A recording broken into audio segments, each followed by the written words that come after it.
how to maximize your profits by maximizing your marketing.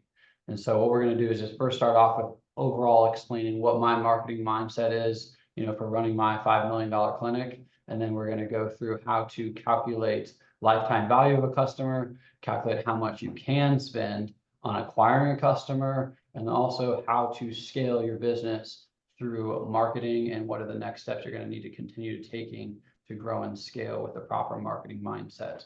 So first of all, with the marketing mindset, everyone likes to think about things in terms of investments. How much did I get when I put my marketing dollars in? I got X return. And so a lot of people think, if you invest money in the stock market, let's say you put $1,000 in, at the end of the year, if that turns into $1,100, you made $100 or 10%. Most people are very happy with that in the stock market. Let's just say you had a great stock and it went up 50% and $1,000 turned into $1,500 at the end of the year. You'd be over the moon, right? You'd be considered a genius if you could do that repeatedly over and over, time after time, year after year. Well, you can do that very, very easily with chiropractic marketing. And that's the big thing I want people to shift their mindset on, is not how much you should spend or how much do you spend on marketing, but how much can you spend on marketing, because the return for most marketing ventures is so outsized in our profession. It makes it very, very simple and easy to get more than you spend. So really the question, like I said, becomes how much can you spend? Okay, it shouldn't be, should I spend $1,000 on marketing? Should I spend $2,000 on marketing? That's irrelevant. You need to understand how much you can spend by understanding your metrics. And so we're going to dive deeper into that in just a few seconds. We're going to calculate lifetime value, LTV. How much is the value of a client over the lifetime of their time with you? Okay. And so we all need to look at things from a different perspective. If you guys didn't know, there's different businesses that have what's called loss leaders.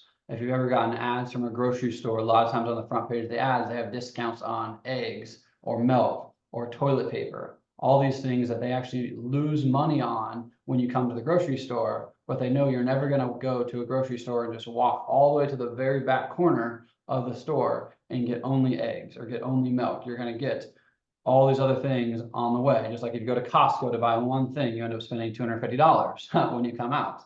And so we need to have the same understanding and framework on how we think about how we spend our money.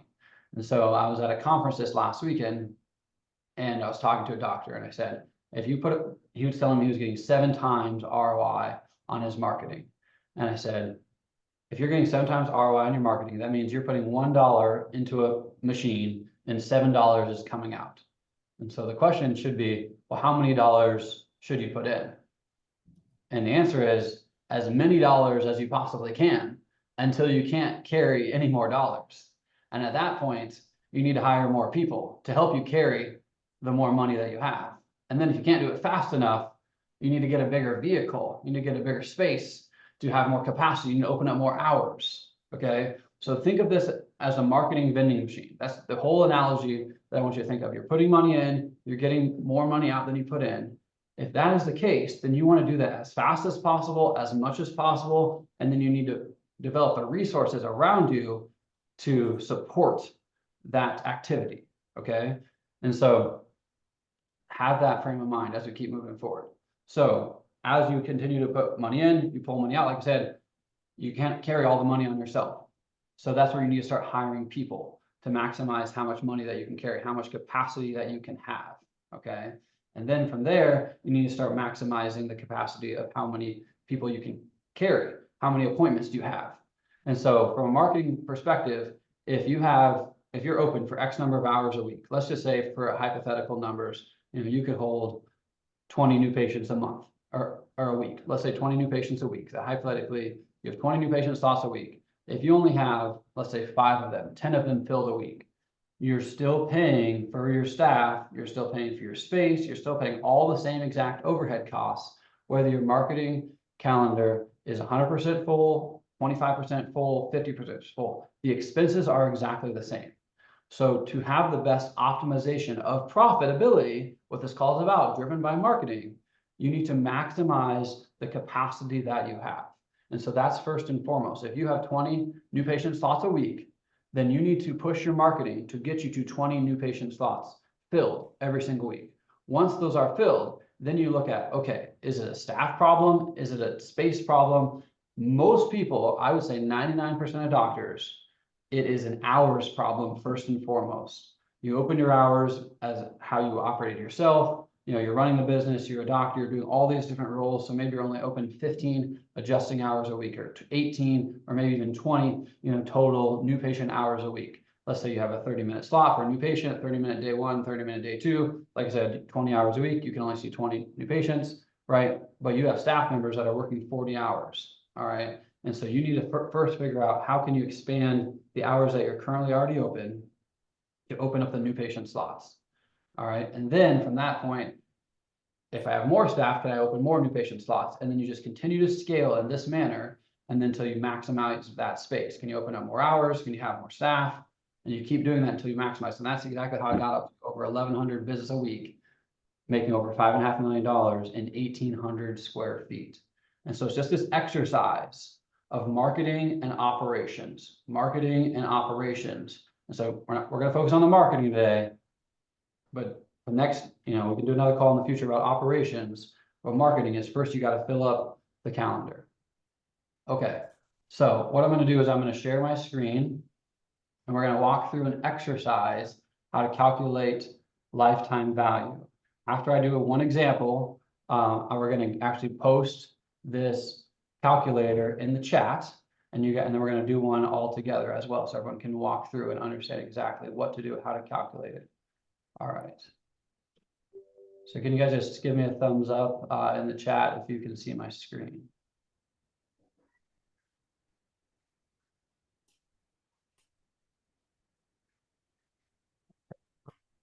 All right. So first we want to calculate lifetime value of a patient, right? I have a couple different examples already built out. Let's just say chiropractic only patient. They're coming in, you have an initial care plan. You have my office, we typically do 36 visit initial care plan, $55 a visit. We have x-rays, exams, and we also give a spinal hygiene kit that they take home. So this is a typical average fee if it's just adjustments only, exams and x-rays, all right? And then people aren't going to finish your care plan, right? There's going to be some level of people that they sign up on day 2, they sign up for care plan, but they're not going to 100% finish it. You can put that value in there. Then for me, we have a corrective care plan, typically about an 8 to 12 month second plan. And right now, about 75% of people convert that finish the first plan, convert to this plan. That's about a $3,000 plan. Then if they start that plan, 95% of people that continue into wellness care, which for us is once a week or every other week, just unending monthly payments. And about 85% of people that finish corrective care transition into wellness care. And I put in here, if they end up staying for about 2 more years and under wellness care, that would come out to about $3,600. Now, obviously, you want to generate referrals within your practice. From a marketing perspective, of course, these are going to be the most lucrative type of marketing you could possibly do because they have the lowest cost by getting referrals and driving great customer care within your practice. So if 1 out of every 4 of my patients sends a referral, then you'd get 25.25 referrals per patient. So if you're getting every patient that you have, 1 out of every 2 people generates a referral, then that would be 0.5. If every single patient generates 1 referral, if 1 out of 10 people in your office generate a referral while they're under care, except for mine, I put about 1 out of every 4 of my patients is going to send at least 1 referral over the lifetime of their care.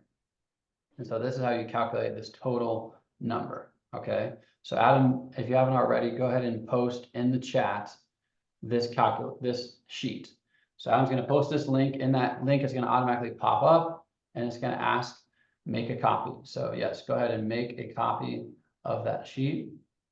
And then this will be your copy that you can use whenever you want, however you want. You can change it. You can do whatever you want with it. If anyone's if anyone's struggling with that, just send me a message in the chat or something, and I will.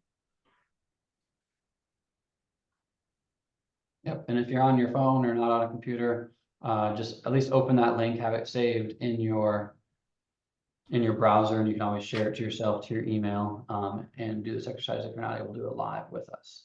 Okay. Hey, Jay, we'll answer your question. I'll answer your question in a moment. I'll tell it to you now. Let's just let everyone get into this thing. Okay. Can we just get some thumbs up when you guys have made a copy of this document and you're ready to start walking through it?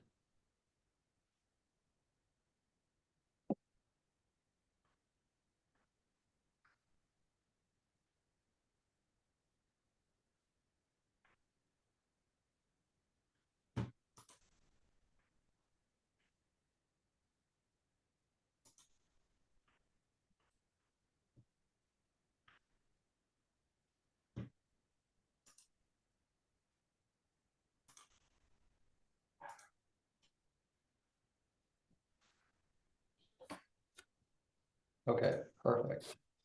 All right, so now that you're in this document, all you're gonna wanna do is this, easiest thing to do is click on that, depending on what you wanna do. Do you wanna try and do a chiropractic patient? Do you wanna do a, chiropractic plus? On here in our office, we utilize blueprints, so we have gut health protocols, we have decompression. Pick one of these, or if you wanna do a neuropathy protocol, maybe you have functional medicine in your clinic, maybe you have all different things. Then maybe pick one that you feel like is the best baseline or similarity, to possibly what you do in your clinic, and then you just right click on that tab, and then you can either duplicate the tab if you want to leave my numbers in there, or you can just edit directly inside one of these tabs and make it for one of these versions. So let's just say we're doing the second tab, chiropractic plus. Okay. So from this standpoint, again, you're just walking through this exercise. So put in the average number of visits that you have. Typically on that first care plan that you present, on the day 2 or in your initial report of findings, what is the average cost per visit for those in-office visits that you have? This is for adjustments. So if you don't do adjustments, then no worries, we'll get to that, and you can get to that and add that in other areas. But these are all different categories, trying to figure out, put that number in so that it comes out to you or best for you. Like I said, we have re-exams, we have re-x-rays. In here, about 25% of our patients do a gut health protocol, which is about a $2,000 plan for us. And so that's why I put $500 in here, because about 25% of people do a $2,000 protocol. Okay. And then for this one, we have about 50% of our people that do decompression currently right now. And so our decompression plan is typically an initial $1,800 plan. And so that's why I put $900 into this one. So put in your best numbers, best estimates for initial care plan. Now, depending on where you're at after initial care plan, everyone's going to be different. Some people maybe just have 2 separate care plans, maybe don't have corrective care, maybe go right into wellness care, maybe only do one initial care plan, and then you exit the patient left and you just do initial protocols. All those are totally fine. We have this built out for all different scenarios. So if you still see my screen, that's kind of the neuropathy one for me. For neuropathy, I do a 12-month initial care plan with a lot more in-office visits, no corrective care. And then from there, they drop right into wellness. So that's why these are just at zeros over here. So whatever your numbers are, like I said, pick a tab, start filling in these data points.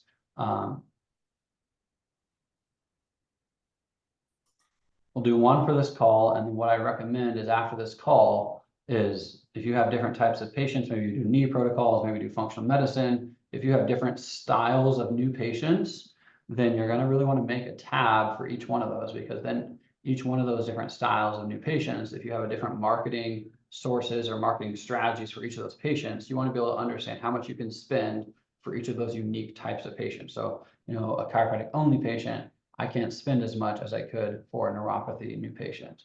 So you want to be able to understand for each of your different new patient types, how much can you possibly spend and calculate the lifetime value. And then, like I said, last thing, referrals. Again, this is just a percentage. If 1 out of every 4 people refers someone in your office, put 0.25. If 1 out of every 10, put 0.1. If you are really amazing at referrals, put in that number. Then you should come up with a total. Okay. And this is going to be the total lifetime value of that individual person. All right, so just put some more thumbs up in there when everyone is done with this exercise. That way we can keep moving forward.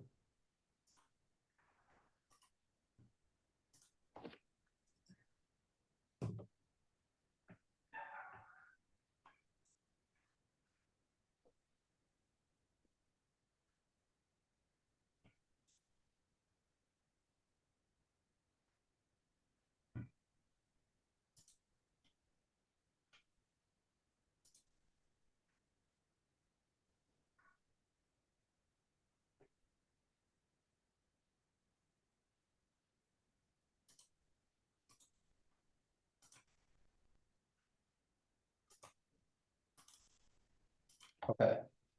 All right, awesome. So we're gonna keep moving forward. I'm gonna toss it over to Adam. Let's just put in my chiropractic only. So mine was 91.41. So then in that, how much you can spend sheet. All right, we're gonna go put that over in 2 spots in row 12. You see right here, row 12, whatever that number that you calculated for your LTV, put that in row 12 yellow box. And then also in row 25 yellow box, put that in.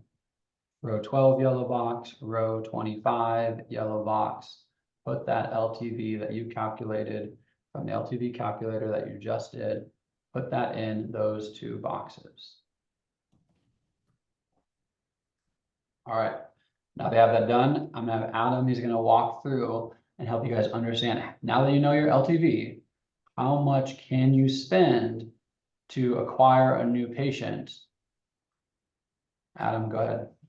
Cool. Okay, so you got that screen. Have you got it up there, Josiah?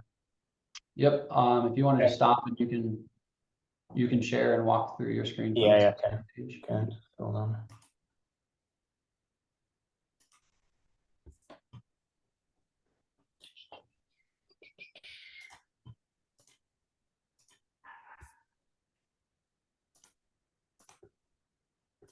Okay, so can you share my screen?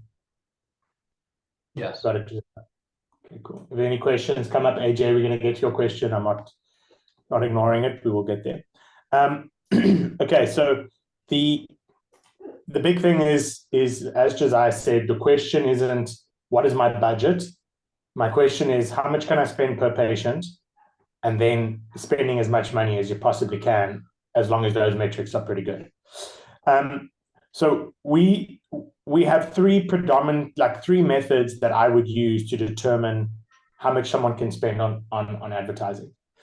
If you don't have a lot of metrics, then if you don't have any metrics around, you can't calculate LTV, if you don't have any of your conversion metrics from day 1s, day 2s, or from signups to visits, or from screenings to visits. If you don't have any of those metrics, or conversions from initial care plans to corrective care to wellness, or whatever it is, if you don't have that, we're stuck with method 1. And method 1 is a simple revenue method saying, well, whatever the goal is that you want to generate in revenue, we will attribute a percentage of that to marketing. And if you follow the perfect P&L methodology, which most of you have already, you'll know what that is. It always ranges between 10, 15, 20%, depending on how heavy we are into protocols. And so we'll put that in, and then we get a budget to spend. And it's pretty simplistic, but because it's so simplistic, it loses out a lot of functionality. It doesn't give us enough information to really hold ourselves accountable and to measure whether that's successful or not. A more robust way is definitely if we have LTV. So if we have the ability to calculate LTV, so you've used the calculator that Josiah is giving you, and it says, okay, now I know what the rough the amount of money each patient should give me is. I then use that to determine how much can I spend per patient. So this one says, this is my total spend. This is the one that's going to give us way more metric, way more functionality. You can say per patient, in this case, I can spend $914 to acquire a new patient. So as I said, if you went into a vending machine and you gave it, if you gave it $10 and they gave you $50 back, you're going to keep giving it $10. Well, our metric is saying, well, whatever we put in, as long as it's less than 914, we are getting a positive return. So if we put in $914 and we get a patient out, we then that's a good return for us. We're getting the profit margin that we should get from our business. If we put in less than $900, we're going to make more money. If we put in more, we're going to make less money.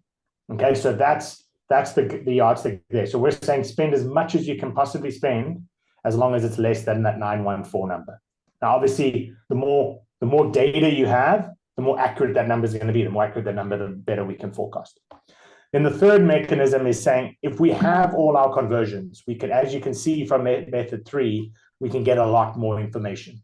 We can start to really try and gain a lot more information around marketing if we have all this type of information. So we want to know from a lead, okay, how many people actually become a patient. Now, these are the sub steps that certainly Josiah has in his practice. You can always override these, and put your own sub steps in. If it's a screening to whatever, it doesn't matter what the sub steps are that you're following. What we're trying to calculate is when you have a lead, how long, what percentage of those leads actually turn into someone who's going to pay you money, turn into one of these patients. So in this case, 13.7% of all people that are a lead become a patient if you're using these metrics that we have here. Obviously, anything in yellow here we can change.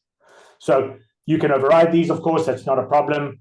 But that's just saying, how many leads actually come into the office, then how many actually show up for day one, and how many do you close on day one, how many do you show up on day two, and then how many actually sign up for a treatment plan on day two. So after all of those different steps, we have basically a 14% conversion rate.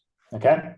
So now what we're going to say is, okay, well, if our lifetime value is $9,000 per patient, we are aiming in this practice. This is perfect P&L. So I'm going to say, you can put this in. I just want to know where the reference comes from. Under the perfect P&L methodology, we want our profit margin to be around 40%. You can adjust that. Josiah's practice is a little bit different. It's probably closer to 25%, just given the size of his practice. Okay, but let's just say it's 40%. Okay, and then what is your P&L? What is the marketing metric? Again, that 10%, same as this one up here. Okay, this will then now spit out a bunch of values to you. It will tell you this is how much you can spend per new lead. Okay, you can spend $125 to get one lead. You can spend $900 to get a patient. It's the same as this one up here, but because we have all these other metrics, we now obviously have a whole bunch of more data we can pull out. We should generate about $3,700 per patient in profit if we follow, if our practice is well aligned and our profitability is where it should be. We are then essentially getting a 300% ROI from this marketing spend. So for everything we're putting in, we're getting 300% return. Okay, this is pretty incredible. If we want to generate 100 leads, now obviously you may say, okay, I want to see 10 patients, and you can just reverse engineer the 10 patients to know how many leads you need. Okay, so you can reverse engineer. That's pretty easy. If you wanted 200 leads, it will tell you how much ad spend you should spend every month. Okay, so in this case, if you needed to generate 350 leads, we would need to spend $43,000 in marketing, and then obviously those metrics stay the same. And then we also have a break-even calculator, meaning if you spend $625 per lead, you will make zero money. Assuming your practice is well aligned, we're spending the right amount of money on labor, the right amount of money on overheads, we well aligned. Obviously, if you misaligned in those other cost areas, then this number gets affected pretty heavily, and that gets changed by this. So obviously, if I say 25% profit margin, you'll see how this number changes quite drastically because you have less margin there. So then therefore we're restricted by how much we can spend to break even. But in this case, we can spend $625 to break even. So yes, you can spend $125 a lead, but if you spend $500 a lead, you're still not losing money. You're not making as much money, but we're not losing money. So we can see how big that band becomes. But here I'm just telling you to spend $914 for a new patient. Here I can give you a lot more metrics to help you try and figure out is your marketing doing well or not. Here you can spend. Yeah, so look at this, guys. Look at this, $4,571 that you could potentially spend per new patient that signs up for care, and you still break even. So why not in the chat? What is row 37 based on your LTV? Row 37. What did everybody put in the chat? What that number is that they can spend per new patient to break even? Because this is where doctors, I think, don't understand is you could spend way more money than you think you should. Now, obviously, we want to be below that. We want to be as profitable as we possibly can. But when you have that mindset that even if I spend $4,500, okay, I could still break even. So if I spend $4,000 on a new patient coming in, I'm making money. If I spend $3,000, if I spend $2,000, if I spend $1,000, anything below that number, I am making money. And so, okay, so I'll give you a number that's probably a little bit closer to what people are experiencing. Okay, is We can just see your background of your screen now, Adam. You what? Just hold on. Can you see now? Yep. Okay, so this, can you still see it? Now we can see it, yeah. Okay, so this is probably pretty similar to, okay, so just hold on. I just want to, where did that number go? Oh, there it is. Okay, if you can generate about $3,000 per patient, if your lifetime value is about $3,000 per patient, that's probably a pretty good number that most people could use. And a 30% profit margin, a 10% marketing cost, you can spend $1,200, and you still technically shouldn't be losing money. So you won't be making any money, but you shouldn't be losing any money. Okay. Now, if I go back one step to what Josiah was saying, is what's the most profitable marketing channel? The most profitable marketing channel is referrals. Even if you just built your entire practice on a very low, you're spending way more money to get patients in, but every patient starts to refer you one new patient, you will start to generate a lot of profit from your practice. Again, AJ, we will answer that question in a moment. It's just showing you that when we have all the metrics, when we have all the conversion metrics, when we have everything, we can see pretty clearly what our band is, how much we should be spending, and what is the top level that we don't want to surpass. And there is not a single person that I've ever got on a call with in the chiropractic space, in the PT space, that I haven't had to say, you can spend more money on marketing. And it is an area where we do need to start removing some of the roadblocks so that we can create capacity for people to actually start spending money. Okay, are there any questions on that? Have I missed anything, Josiah? I think that's great. I think this is just the biggest thing that I just can't tell doctors enough, is that the money marketing vending machine is very difficult to not get out more money than you put in. Therefore, you want to just keep putting money in to get more money out. And then the faster you can scale the operations around it, the faster you can support it. And there's just going to be this back and forth about putting it in, taking it back out, reinvesting it into team, reinvesting it into operations, being able to support more number of new patients. Then you can increase capacity, and then you're just going to do this back and forth. But so many people just don't understand their numbers. And you're like, your Facebook marketer, your Google Ads guy is saying, hey, it's costing you X per lead, and yes, obviously you want to get this number as low as possible. We don't want to be break even, of course, but you want to be as below that number as far as you humanly possibly can be.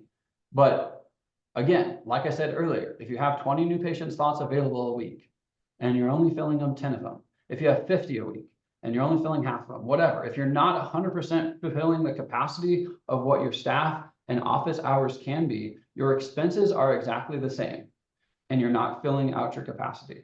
So yes, you could obsess over getting the patients in for as cheap as humanly possible and only using the least expensive strategies to bring people in, and you won't pay more than X amount to bring someone in, and your schedule is 20%, 30%, 50, 60% full. Okay, but to go from 50% full new patient schedule to 100% new patient schedule, your expenses are not changing at all. So why would you not maximize the potential of your office space and your team members, the number of new patient slots that you have?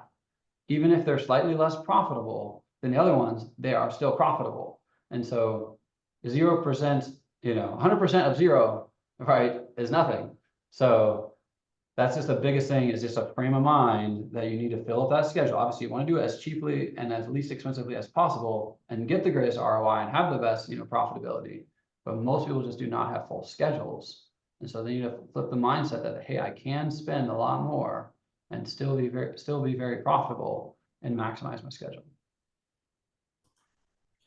Okay, so the next thing we have is we do have a spend tracker. Okay, so the spend tracker will allow you to go in, and you may have one of these already somewhere, but it will just allow you to go in and start to see what is the cost per lead, and the cost per new patient from the different channels that you have. Now, obviously, you want to try and get as accurate data as you possibly can. I'm just use arbitrary numbers here. So if you went out and did, county fairs and stuff like that, and you had to pay for booths and stuff, and it cost you, $2,000 in that month to go out and do that, and you were able to generate 125 leads, and from that you were able to get, let's say, 13 new patients, it will then tell you that your leads were $16 and your new patient cost you $154. So there it is right there, and we'll give you an ROI at the end, depending on what your profit margin, our deal profit margin is, because that obviously affects your ROI. And so if we can start tracking the things we're doing, we can start to see if you spend $3,500 with an agency and they only got you 20 leads and 2 clients, you can see like, hey, we can't afford to spend $175 per lead and $1,700 for a new patient. Like, that doesn't make any sense. We're not actually getting any ROI there. We're starting to lose money. And so you can go in here and you can use this once you have the data to really try and track, where are we in lead cost and where are we with patient cost? And we obviously want our new patient cost to be as low as possible, but certainly around our ideal number, which is this 914 number over here, and most certainly below the break even. As long as it's below the break even, we're fine, but we want it as close to the bottom number as possible to maximize profitability. Okay, so that's a great way to kind of look at that. Then at the bottom here, there's another way of doing conversions. I showed you earlier, if you have all the detail around how a lead becomes a patient, so the steps from lead to patient, you can then just also track that over here. And I've got, these are the headings. You can obviously change them, and you can do your conversions per different channel, and then you can get at what percentage is that channel converting it. And this is really the only way, this is the only way for you to truly determine where to spend the money. Okay, obviously, if you're only doing one thing, you can only spend on the one thing. But the minute you start adding more channels, more different areas to spend, you need to start tracking those channels, because we don't want to be spending much. We want to now move this budget of $3,500. If this agency, if this is how they're doing, and you've tracked them over a couple of months, and it's not working, but you have all these events you go to and they are converting so nicely, we want to start moving this budget to our community outreach, because it's getting us a better ROI, it's getting us a better return. And so that's how we start to play around, where do we actually now spend the money. I've said to everyone, if you can get it less than $914, just keep spending. But as we go, we want to start tracking where, so that we can then be even more effective at where we spend the money. Every dollar we save is obviously a dollar in our back pocket, so we want to be aware of that. Okay, any questions there? Josiah, did I leave out anything there? No, biggest thing I would say is LTV tabs. For each of your different new patient offerings, make one of those tabs for each one. Calculate your LTV. If you market directly for chiropractic, figure out what your LTV for chiropractic. If you market directly for neuropathy, figure out your neuropathy. If you market for weight loss, if you market directly for decompression, for knee protocol, for pediatrics, whatever you have for each marketing channel, for each new patient strategy, figure out what the LTV is of each of those. Okay, that's first. Then you come over to this tab. Okay, and for each of the different strategies that you utilize, fill in all of these numbers. Fill in, like I said, if it's Facebook ads, in every lead that you have, what's the chance that you turn them into a day one? They show up, all these different metrics, right? Obviously, we all know some strategies. For me, Google. If a Google lead shows up, they're gonna have higher show up rates. They're gonna have higher sign up rates, than a Facebook ad. If we do a screening or health talk, those are also better than Facebook ads. Newspaper, radio, TV, depending on where people come, there's going to be a high likelihood that a lead turns into a day one, and that day one turns into a signed up new patient. And so if you know these percentages, then again, you can plug that in over to the how much you can spend tab, plug those numbers in with the corresponding LTV. So you put in the marketing strategy, and then you put in the appointment type, and you do that for each one. Now I know if I'm doing a TV ad for neuropathy, I know I can spend this much on TV ads and still be profitable. If I'm doing a Facebook ad for neuropathy, I could spend this much. If I'm doing a Google ad, if I'm doing a radio, if I'm doing a commercial, all those numbers for each of those different ones, because they're not all the same, right? And that's where some people get frustrated. Says, well, I'm getting, $20 a lead, on Facebook, but it's costing me $100 a lead on Google. Google's not as good. Well, maybe Google converts way better than Facebook. And so that's why you need to have both of those metrics. And then again, what are you bringing them in for? Obviously, you can spend a lot more. If the LTV is a lot higher for a specific new patient type, then again, you can spend more on that. So LTV, conversion metrics, combining the two of those, figuring out how much can you spend. You shouldn't spend, like I said, we can do the easy math, make it an arbitrary percentage of revenue, and that's the very fundamentals. But this is the next levels to really understand how you dive in deeper. Yeah, and so yeah, you definitely want to be on level method 3, and then you want to be doing your spend tracker, and we want to be, continually tracking that. So if we shift gears a little bit, what are some of the best channels that we see working? So the best channel in the entire world, without any questions asked, is the referral channel. Okay, the referral channel is like a free compounding effect. So at no cost, it has a compounding effect that is absolutely huge. So if you just look at the numbers here that Josiah put in, remember, when we are trying to determine how much we can spend, and obviously the more we can spend, the more likelihood the more options we have. Also, if the more we can spend, it means the less we spend, the more profitable we'll be, because it gives us more margin. And so how do we increase these numbers? The easiest way to increase these numbers, outside of charging more for your services, is to get more referrals, because the more referrals you get, each patient becomes more valuable to you. So if each patient gives you, so instead of 4 to 1, so for every 4 patients you get 1 referral, if you have every 2 patients you get 1 referral, you can see how your LTV jumps up. And that will then in turn affect everything. So if I had to hard code these, okay, so if I had to hard code this one and hard code this one, which you can do, so then you can link them all together, you can start to see how your metrics start to change drastically from referrals. So that is by far and away the best. If every patient that comes in gives you a referral, okay, then it goes all the way up to 14, and then you can spend as high as $1,500 per patient, and to break even, $7,000 per patient. So it's huge. Your space becomes massive. Your ability to spend, all of those things are compounded like you cannot believe. And that's the biggest compounding effect when it comes down to marketing, is referrals. Okay, it is the single most important channel to do that. So before I go on, that is the question AJ asked. He said, AJ asked, how do you get your docs to ask for more referrals? It's like pulling teeth over here. Josiah, any thoughts on that? Yeah, I mean, really, it's all about practice member experience. One of my favorite books about service-based business is called Selling the Invisible. And in that book, it talks about a concept called the Disney effect, and really creating a magical experience for your practice members. And to me, that's really the number one way you can get referrals, is by having an amazing practice member patient experience when they come in, from the front desk, knowing their name, to the care that they provide, to birthdays, to celebrations, to in-office giveaways, to, we give free pumpkin pies to everybody that comes in the week of Thanksgiving. Last year, we gave away almost 900 pies.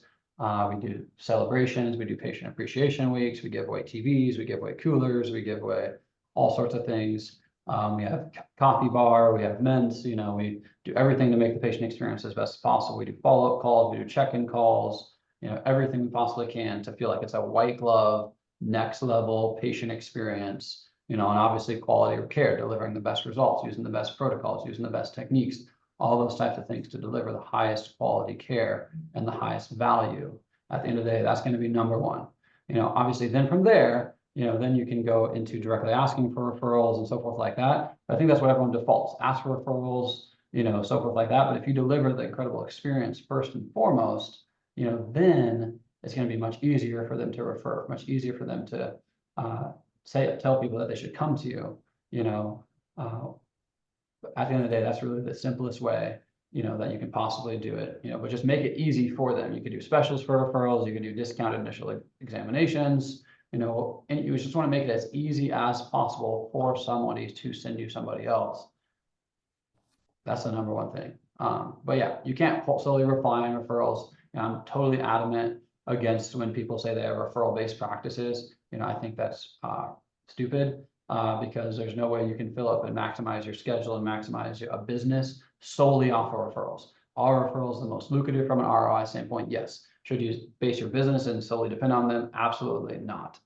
So yes, they have the best ROI, but you should be utilizing a combination of marketing strategies. And again, if you track your numbers, your LTV, your conversion rates, then you know which ones are the best, and you're going to invest more in those. And again, you're going to do that until your schedule is full. As long as you're profitable with every patient, then you're going to repeat it, and then you're going to add, more new patient slots.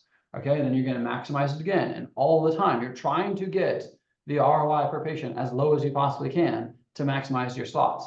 Then you're going to increase capacity. Then you're going to maximize those slots. Then you're going to try and, get that number as far as what you have to spend for marketing to maximize it as low as possible. Then you're going to increase your slots. Then you're going to fill your slots. Then you're going to then you're trying to get your ROI as high as possible. You're just doing this repeatable back and forth cycle. That's all it is. Like, that is all you guys have to do. Like, you have an X number of slots, you maximize them. If you know that you can spend $4,500 and still break even, I mean, it is impossible. I mean, you would have to be extremely bad at a lot of things, to spend that much money and not sign somebody up. Okay. That is very difficult with what we offer with chiropractic, the quality of care, that how valuable chiropractic is, how the impact we can have on people's lives. That is very so difficult. some of the other ones, I'm going to ask Jai another question in a second, but the thing that I found, certainly working with you, Josiah, but then also just talking to other people, is that definitely the next best marketing channel is community outreach or some kind of a community engagement. So going out and doing screenings, or going to county fairs, or going to farmers markets, whatever that may be. It by far and away is, because whatever we are doing here, so whether it's chiropractic, PT, whatever it is, you are treating people. So you want, the more people get to know you, the more people that see you front of mind, that's where people then will start to engage with what your treatments offer. And it was incredible to hear, Josiah, how many community type engagement activities do you do? Yeah, I mean, we typically do on average about 2 screening events a weekend. And then my goal for my marketers is 2 health talks a day. So 2 health talks per day. Per day. Yep. And what was the one? 2 events per weekend. 2 events per weekend. Okay, Yep. so you're seeing over 1,100 patients a week. One full-time marketer and 1 part-time marketer can do that. Obviously, if you just find 1 full-time person, then you could do 1 event a weekend. Yeah. That, just the sheer volume of that is what to me is the biggest driver. Is, you speak to most people, they may be doing 1 event a month, they may be doing 1 screener a month, you are doing 2 screeners a week, you're doing 2 health talks a day. Okay. Now, obviously, you're at a different level of volume, so it doesn't mean everyone needs to get to that. But to me, the biggest takeaway is the volume. There's nothing. I have got to know your practice very well. I've got to know a lot of people's practices. There is no voodoo science. There is no magic sauce, no sprinkling of fairy dust that you do that other people don't do. The biggest marking difference is the volume, the quantity, and the like. You do it at volumes that are significantly higher than anyone else, which means your likelihood of getting a return is significantly higher than anyone else. But definitely by far and away is using some kind of community outreach or getting out there. And then it's the rest is kind of built around an agency. So generally you're using an agency to help you with Facebook ads or Google ads. Potentially you may be doing newspaper, radio, or TV, but usually you're working with some kind of agency. So I put agency next, and then I put the second ones. Usually you need to combine that fee. So if an agency is going out and running your Facebook ads, you want to combine their fee plus how much you're spending on the ads. So if you spend $2,000 on the ads and their fee is $1,500, you can then in here, you can leave the fee, that one out, and you can just say this was $3,500. How much did they get you? And then you'll get a good ROI on what you're doing in Facebook. Now, obviously, if you're doing more, like if your agency is doing Facebook and Google, you need to break that up accordingly. But all the channels are there to do it. Definitely, the next one is some form of agency helping you run Facebook ads or Google ads. Obviously, if you can do them yourselves and you can get good returns, that's great. But it's obviously a time-consuming thing, and often you don't get the same level of return in an agency who's obviously got a lot more experience doing it. But then you're paying the agency fee on top of that to make sure that you do that. And yeah, I don't. There's Google. I definitely has a better return, a better conversion. Google, but it usually can be more expensive to get a lead. Where Facebook may be cheaper to get a lead, but your conversion is usually a little bit lower. Okay, so there's a game to play there. It's not an exact science. Obviously, everyone's a little bit different. So it's hard to say Facebook's definitely better than Google. They have pros and cons to each one. It's about, when you boil it down to the final number, what does that kind of look like for you?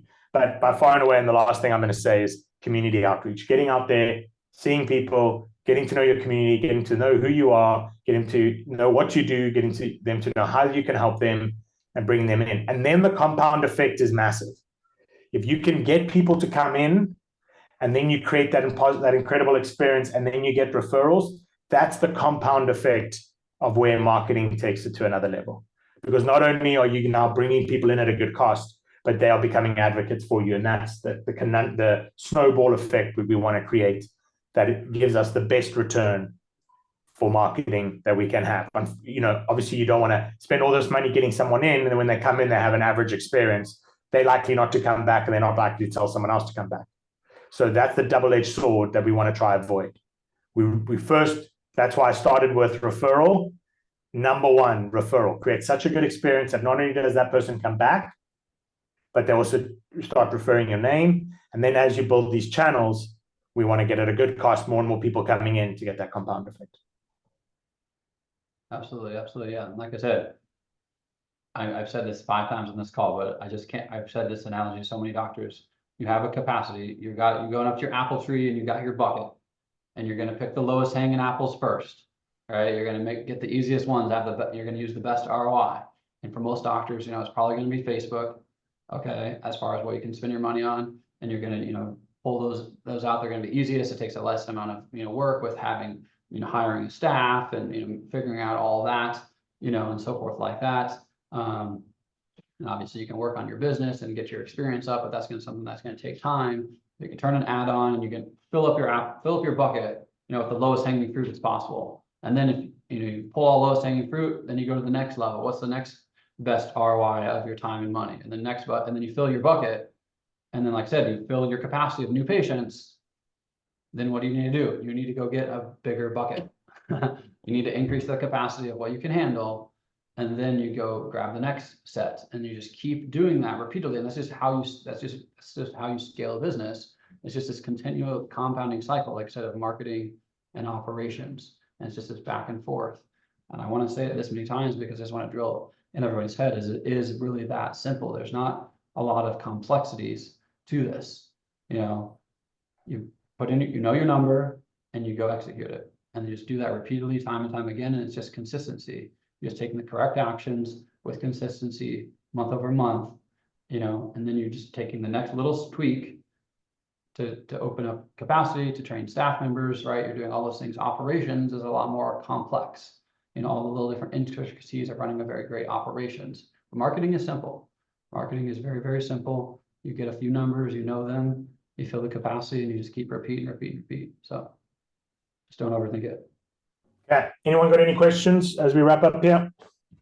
Ask now.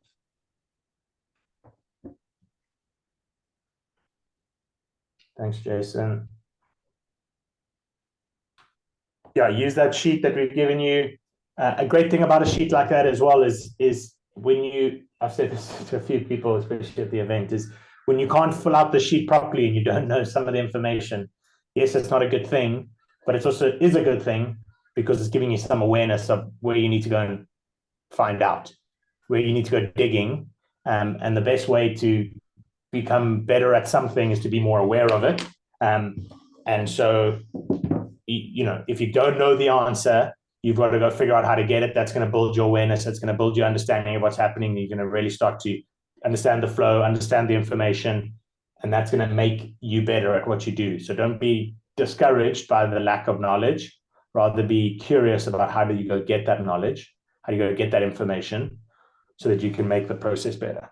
If you're gonna turn off because you don't know the answer, it's like digging a hole in the sand. It's not going to help much.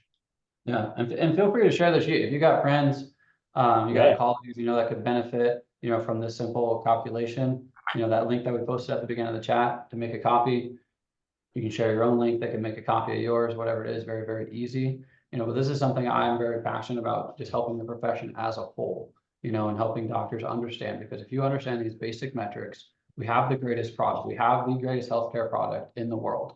And we have the best ability to help people get to the cause of their problems, in a natural way, and have long-lasting results on people's lives. And we can have such a huge impact on the world if we can get all chiropractors on the same page and can understand business and marketing and what to do. Then it's going to be able to take every single person to the next level. So, share this document. It's not something we want to be hidden. These are just very transparent. And if you have any friends, if you have people that are going to benefit for us, or if you're on this call and you haven't signed up with us, book a call with the link in the Google Sheets. You can book a call. We also created an ebook about the 6-step profit optimization things that you can do to optimize your profit. There's a link for that as well in the Google Sheet. And then if you do refer anybody, we pay a 10% commission on referral for the first year. So anybody that you send over to us, we will pay you 10% of whatever they pay in their first year with us. So we're growing very, very rapidly. We just launched this company about 6-7 weeks ago, and we're going to have over 100 people signed up very shortly. And so if you know anybody that could benefit from what we're doing, everyone needs to get their bookkeeping done every single month to do their taxes, but we're delivering at a price that's typically less than they're already paying, or they're paying their niece or their wife, or doing it themselves and wasting way too much time or money. And we're delivering much higher value, at a fraction of the cost. So yeah, appreciate everyone being on here today, trusting us with your time, and hopefully we provide a lot of value today for you guys. And we're going to continue doing these calls. We'll have another one next month for all of our members of Lucro. So thanks, everyone. Thanks, Josiah. Appreciate it. I'll send out the recording later today to everyone. But thanks for joining us. Appreciate it, guys. We'll chat soon. Okay, cheers.